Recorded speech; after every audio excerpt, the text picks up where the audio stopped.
Assalamualaikum warahmatullahi wabarakatuh. Selamat pagi semuanya. Bertemu lagi dengan saya Dian Oktameriana dalam pelajaran komunikasi industri pariwisata. Bagaimana kabarnya anak-anak? Semoga kalian selalu dalam keadaan sehat walafiat ya. Dalam minggu ini kita sudah masuk di bab kedua dalam tema bantuan kepada pelanggan di dalam dan di luar perusahaan. Jadi Ibu harapkan kalian menonton ini, kalian bisa mengambil kesimpulan dan bisa mengerti dan bisa memahami apa yang Ibu sampaikan. Dan di sini ada pelanggan. Ibu akan menjelaskan tentang 4 ini ya: pengertian pelanggan, kelompok pelanggan, kebutuhan dan harapan pelanggan, tipe dan karakteristik pelanggan. Jadi dalam usaha pariwisata itu merupakan salah satu yang bergerak dalam bidang jasa. Pekerjaan jasa pada dasarnya adalah customer service atau pelayanan customer konsumen. Di dunia pariwisata, melayani pelanggan dilakukan secara langsung maupun tidak langsung. Dalam melayani pelanggan, yang utama dibutuhkan adalah ketulusan hati kita dalam melakukannya. Ketidaktulusan itu akan tercermin pada wajah kita di saat kita melayani pelanggan tersebut, dan itu sangat buruk untuk image perusahaan tersebut. Jadi kepuasan konsumen itu adalah menjadi hal yang paling utama dalam suatu usaha pariwisata di bidang jasa ya. Jadi kita harus mengutamakan ketulusan hati kita saat kita melayani pelanggan. Dan next, di sini ada pengertian pelanggan ya. Jadi di sini pengertian pelanggan ada 2. Yang pertama, dalam arti luasnya itu sebagai semua pihak yang mempunyai hubungan secara langsung maupun tidak langsung dengan perusahaan atau semua pihak yang terkait dalam proses produksi. Yang kedua, arti sempitnya yaitu dapat diartikan konsumen, yaitu pembeli atau pengguna jasa yang melakukan kegiatan pembelian atau penggunaan jasa secara berulang-ulang. Nah, di sini dikarenakan kepuasan yang diterimanya dari penjual atau penyedia jasa.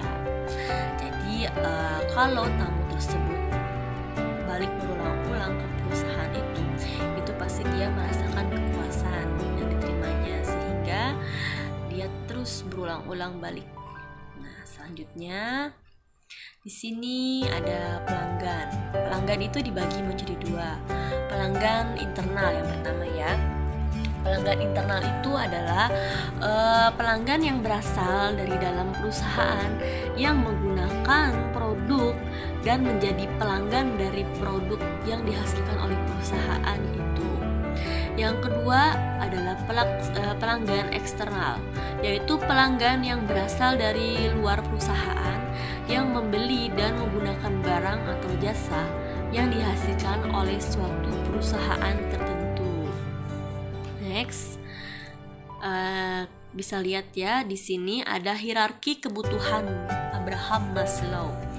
Jadi kebutuhan adalah keinginan yang timbul atas dorongan biologis, fisiologis, dan sosiologis pada diri seseorang untuk memenuhi segala keperluan hidupnya. Dan di sini adalah Abraham Maslow mengemukakan hierarki kebutuhan manusia. Yang pertama itu yang paling bawah kebutuhan fisiologis, termasuk kebutuhan primer, yaitu pemenuhan akan sandang, pangan, papan seperti haus, lapar, tempat berteduh, dan kebutuhan jasmaniah lainnya. Jadi itu yang kita terima sehari-hari ya. Kita butuh makan, butuh minum, butuh tempat berteduh. Itu termasuk kebutuhan fisiologis. Yang kedua kebutuhan keamanan, yaitu meliputi keamanan bekerja, mendapatkan nafkah, termasuk keamanan dan perlindungan terhadap gangguan fisik serta emosional. Yang ketiga di sini adalah kebutuhan sosial, yaitu berteman dan bermasyarakat, termasuk kasih sayang, penerimaan oleh masyarakat, keanggotaan kelompok, dan kesetiakawanan. Yang keempat, kebutuhan harga diri atau penghargaan diri, yaitu memperoleh hak kebebasan diri termasuk status pengakuan dan perhatian.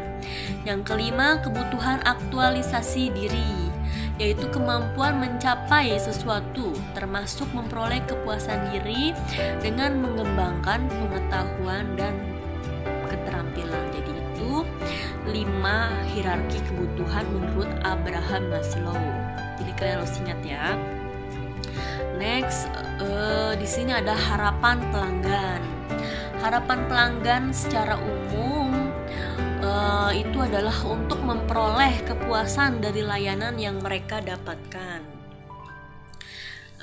Di sini ada pengertian kepuasan pelanggan, yaitu suatu tanggapan emosional pelanggan terhadap pengalaman mengkonsumsi suatu produk, barang atau jasa. Jadi di sini kepuasan pelanggan itu setelah dia mengkonsumsi itu ditunjukkan dengan emosional dia. Dan yang kedua, kepuasan pelanggan adalah respon pelanggan terhadap ketidaksesuaian yang dirasakan antara harapan dan kebutuhan dengan produk yang dirasakannya setelah mereka menggunakannya. Jadi di sini adalah keterbalikannya. Jadi ketidaksesuaian dia terhadap apa yang dia harapkan setelah mengkonsumsinya, setelah memakainya. Dan next, di sini ada harapan pelanggan dipengaruhi oleh pertimbangan-pertimbangan berikut, ada 3 ya. Image dan reputasi perusahaan, itu sangat penting, image dan reputasi perusahaan di pasaran. Jadi itu sangat mempengaruhi orang itu akan berada di perusahaan tersebut. Misalnya kamu sudah dengar nih, misalnya ada tempat kafe yang bagus dengar dari orang, nah pasti kalian akan ke situ untuk mencoba apakah benar menurut orang-orang, menurut reputasi yang beredar itu apakah benar seperti itu. Pasti kalian akan mendatangi tempat tersebut. Dan yang kedua, persepsi dan pengalaman pelanggan sebelumnya. Nah ini sangat penting sekali. Jadi orang bilang itu adalah dari mulut ke mulut ya, itu sangat mempengaruhi sekali.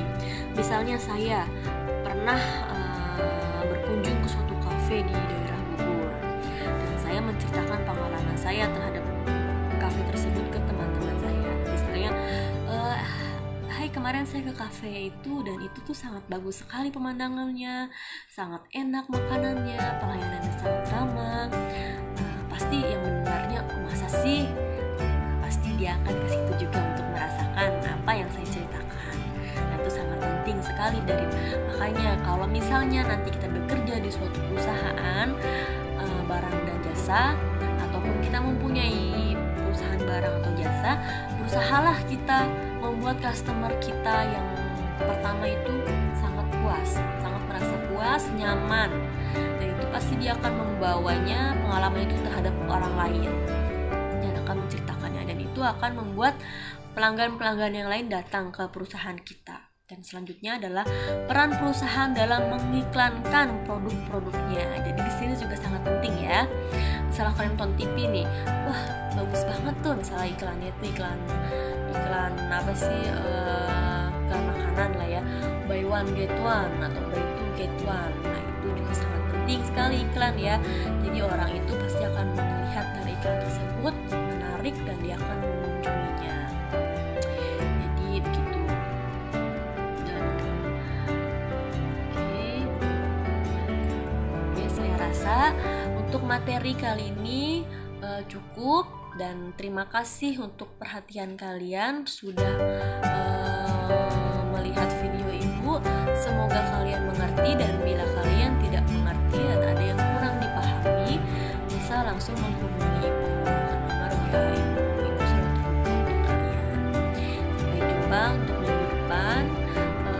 Ibu harap apa yang kalian dengar dari ibu, kalian bisa menuliskan kesimpulannya apa dan kirim ke ibu. Terima kasih. Wassalamualaikum